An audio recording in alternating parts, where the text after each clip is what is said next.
as I roll. This is for the ones in the slums that be saying what's up. You ain't gotta be afraid no more, what the fuck. Why you walking with your head down low? Pick it up, you only live once. And you can be anything you wanna be. There ain't nothing stopping you, just like there weren't no stopping me. I'm from the East End where peeps used to speak Cockney. Now it's so multicultural, no one speaks properly. Rhyming slang was invented on the docks to put a block on police. Now the docks ain't there and no one cares cause they shot in B. But still talking cold like Morse, it ain't no mockery. But educated people still see it as a mockery. That's why they use our slang against us to be derogatory.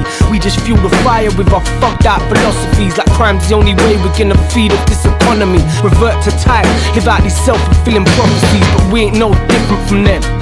Honestly, luck's the only reason they weren't born into poverty. So never be afraid to say what's in your heart. Follow your dreams and wanna be something that they say you can't, cause I promise, G.